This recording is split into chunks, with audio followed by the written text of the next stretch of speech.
mereka masuk dalam suatu babak baru, pasti mereka bakal adaptasi lagi dengan tim-tim yang bermain. Ya pasti, adaptasi itu penting banget untuk dilakukan dan kita lihat juga dari Liquid dan player-player lain dari Ion, mereka lebih banyak tuh kayak mencari informasi sih. Yap. Ketimbang untuk melakukan penyerangan atau offensive style, mereka lebih ke arah defensif, nyari informasi. Tapi kalau circle-nya udah nyentuh circle 5, kita nggak bisa bilang Ini mereka dia. bakal defensif nih. Nah, kan semuanya balap-balapan dah tuh. Kalau tadi gue prediksi Morph dan Lovre bakal bertarung dan ternyata tidak terjadi, kemungkinan ini antara Morph dan juga Ion atau antara Morph dan juga Geek Fam yang bakal bertarung. Ya karena Ion juga lagi rotasi, Red Face sudah di depan, Betul. tapi Morph berhenti dan kemungkinan Geek yang ketemu duluan sama tim belum tahu apa, tadi Belum nggak tahu kelihatan apa soalnya. tadi karena masih ketutup sama map yang tadi muncul di layar kiri kamera kita. Tapi harusnya tadi yang ngedapetin Morph sih. Wow, 3 crispy car ternyata. Smoke setup sudah mulai dikeluarkan. Ion juga bakal bergerak maju untuk masuk ke dalam circle.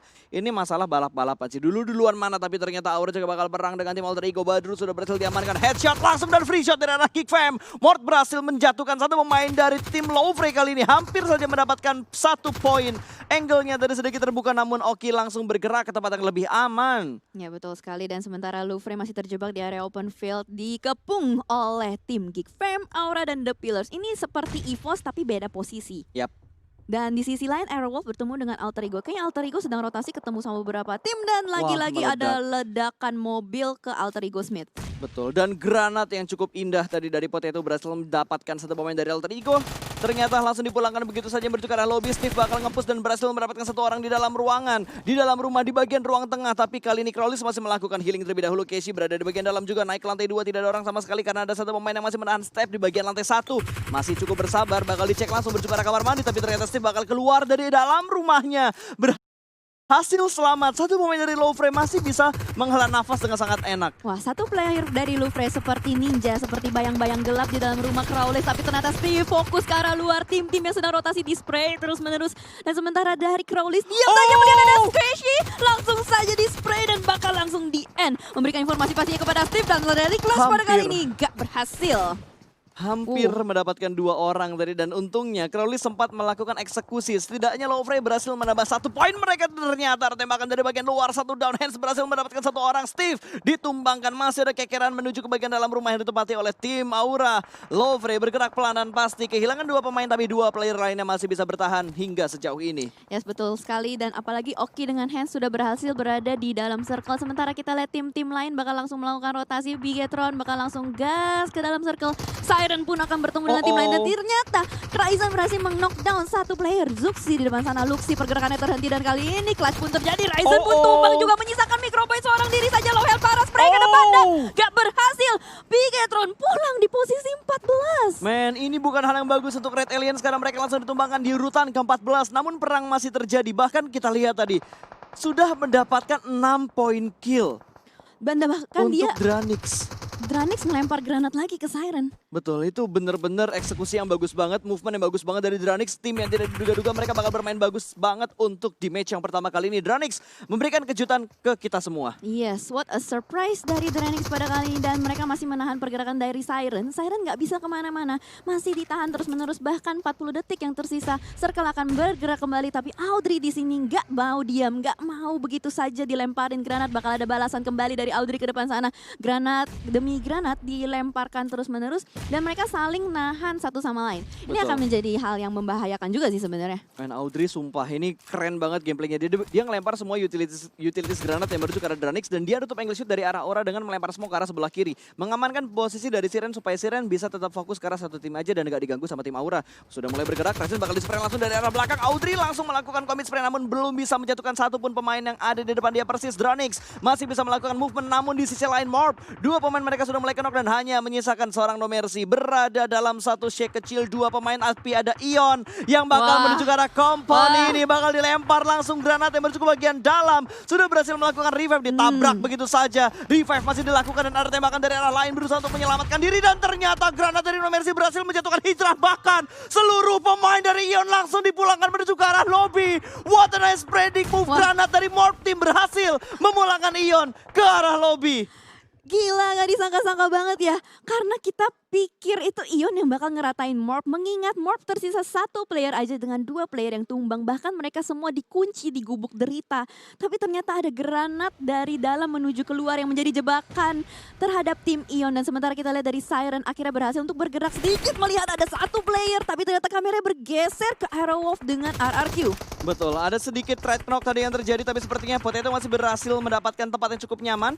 Terpotong sudah rotasi dari tim-tim lain yang ada di sekitar dari tim Aerowolf, tapi Aerowolf, dua pemain mereka knock, hanya menyisakan Potato seorang saja. Masih bisa melihat pergerakan dari tim RRQ. Smoke setup terlebih dahulu, menuju ke bagian paling depan. Smoke lagi dilemparkan ke bagian depan.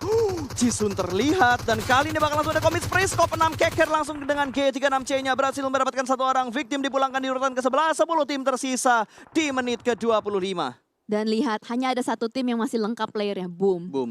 Boom bermain dengan sangat pasif, defensif, dan kita akan lihat mereka akhirnya sudah mulai bergerak pada kali ini. Pergerakan dari Boom sudah mulai ditahan oleh RRQ, ada setup smoke dari Nerpeko juga pada kali ini juga. Dan sementara kita lihat dari Voker sudah mulai mengeluarkan tembakan-tembakan warung tertumbang di depan sana. Dan bahkan di sisi lain Morph masih bertemu dengan Lufrey kembali. Dan ada spray lagi dilakukan oleh Boom pada kali ini. RRQ!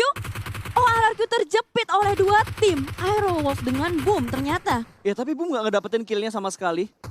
Boom gak ngedapetin kill ke arah tim RRQ karena RRQ bener-bener ke sandwich tadi, namun Boom kayaknya bakal memindahkan angle-nya menuju ke arah Morph, tim di mana Morph menyisakan dua pemain mereka, dan Lofre tanpa kita sadari Lofre juga langsung dipulangkan menuju ke arah lobby. Killing spree ini didapatkan oleh Morph tim, sementara KP masih bertanding dan akan langsung melemparkan satu molotov ke arah tim Dranix. Ya betul sekali, Onyx yang sudah kehilangan satu player pada kali ini nggak mau menyerah begitu saja. Mereka masih berusaha untuk mempertahankan, mengunci pergerakan dari Dranix. Tersisa dua orang bots dengan Ucup di belakang batu, tapi nggak bisa kemana-mana karena KP sudah berada di depan menahan pergerakan mereka. Mereka tidak bisa bergerak dengan leluasa. Tidak ada vehicle juga, bahkan ada dua granat dan molotov dilemparkan. Bots tumbang, menyisakan Ucup dan Dranix dipulangkan oleh Onyx. Men, tiba-tiba terkikis lagi satu tim menuju ke arah lobby begitu saja. 6 tim tersisa, 14 orang yang masih hidup. Smoke setup dari Potato seorang diri bakal bertahan, tapi bakal dijagain sama 4 serigala yang sudah menunggu di depan. Dia persis.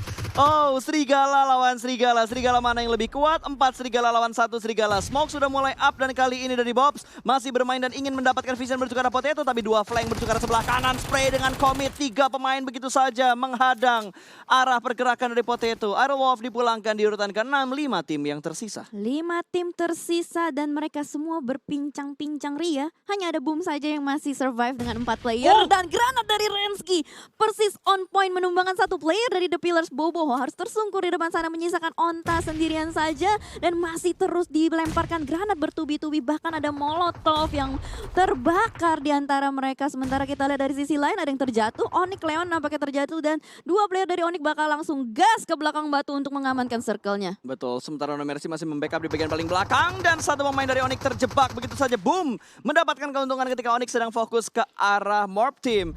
Audrey masih bertahan kali ini dia kuda hitam yang gue prediksi ketika ditanya oleh admin-admin dari PUBG Mobile. Gue udah ngerasa banget kalau Siren bakal menjadi kuda hitam, salah satu kuda hitam, dan ternyata Audrey terpick off oleh Boom. Boom yang di awal mementingkan rotasi, kali ini mereka sudah mulai mengejar poin-poin tambahan untuk di match yang pertama, untuk mengamankan standing leaderboard di match yang pertamanya juga, karena No Mercy juga sudah mulai melihat pergerakan ke arah Boom, langsung spray menuju ke arah satu Delcia yang sudah mulai terbakar dan sudah mulai terparkir di arah pepohonan. Tapi sepertinya Onta akan sedikit mengganggu pertarungan ini, dia masih berada di sebelah kanan dari Morph team. Ini bisa memberikan backstep dan bisa menjatuhkan salah satu pemain dari Morph team. No Mercy bakal fokus terlebih dahulu. Masih ada Onta di bagian sana, di balik batunya akan memberikan surprise pick. Kalau misalkan No Mercy lengah, dia bakal melakukan looting terlebih dahulu, tapi bakal ada surprise pick dan ternyata counter shoot dari No Mercy. Masih bisa mengontrol angle-nya dia. Fokus menuju ke arah seorang Rensky, tapi No Mercy bakal langsung ngepus menuju ke bagian batunya. 2 tim tersisa antara Morph dan juga Boom Esports. Yes, betul sekali. 2 melawan 3 di weekend yang dingin, tapi circle masih cukup berpihak ke arah Boom. Boom yang paling dekat dengan circle-nya, dan sementara kita lihat dari Morph harus berjuang untuk masuk kembali. Tapi untung masih ada beberapa vehicle yang bisa dijadikan fortingan. Bahkan Rensky melihat satu player yang sedang berlari dengan kali 3 diberikan pressure kepada Boom supaya nggak bisa leluasa bergerak kemana-mana. Ramones dengan Voker, bahkan Ramones tumbang di belakang mobil Dacia. Tersisa Voker dengan Swavel kali ini yang masih aktif, tapi Rensky nggak akan memberikan teman-teman dari Boom untuk melakukan revive. Masih terus berusaha untuk dikunci pergerakannya, diberikan tapping-tapping juga, dan circle-nya akan mulai mulai bergerak. Betul, Blue Zone bakal mulai bergerak kali ini. Ini di dalam circle yang ke-8 dan circle menguntungkan ke arah Boom. Morp harus bergerak sedikit untuk masuk ke dalam circle. No Mercy masih berada di bagian balik batu. Smoke setup terlebih dahulu, berusaha bergerak pelanan pasti. Spavel masih melakukan proning di bagian belakang dari pohonnya. 2 lawan 2 sebenarnya kalau kita ngelihat dari situasinya. Spavel sudah mulai sedikit panik dan Rensky akan melakukan flank menuju ke arah sebelah kanan. Ini bakal menjadi mimpi buruk tentunya buat kita semua. Kalau kita ngelihat dari setupnya dan Rensky ternyata berhasil menjatuhkan Spavel. Satu kembali tumbang dan kali di Poker sudah mulai bangkit lagi dan akan segera melakukan fight 2 lawan 2. Kondisi yang mulai berimbang tapi Rensky tumbang 1 lawan 2. Apakah bisa mendapatkan clutch-nya? Seperti dengan menggunakan scope 4-nya dan ternyata boom! Langsung saja menyelesaikan match yang pertama. Winner chicken dinner untuk Boom Esports. Yes, permainan defensif tidak terlalu agresif membuat Boom mendapatkan winner chicken dinner yang pertama dan ditambah dengan 6 kill point pada kali ini. Yap, Wow, betul. tidak disangka-sangka ya. Tidak disangka-sangka, pergerakan yang bagus banget dari Boom tadi, bergerak pelanan pasti. Gue suka banget pergerakannya yang dilakukan sama Boom. Boom bisa dibilang tidak terlalu banyak mengubah meta gameplay mereka yang mereka mainkan di babak regular season. Karena mereka lebih mementingkan dari rotasinya mereka memprediksi circle-nya ke arah mana. Mereka mendapatkan posisi di dalam circle terlebih dahulu, bergerak pelan pasti. Di 2 circle atau 3 circle akhir baru Boom mengejar poin yang bisa ngebantu placement mereka. Betul sekali, jadi mereka lebih mementingkan untuk placementnya terlebih dahulu supaya nanti ketika fight mereka masih lengkap berempat, jadi nggak pincang. Alhasil mereka bisa mendapatkan poin yang cukup oke, 21 ya harusnya, 15 tambah 6, 21. Dan kita tadi dapat informasi tembus berapa, 100.000 ya? 250.000. Oh 250, oh udah keluar dong motornya. Semuanya. Semuanya keluar. Kita tembus di 100.000.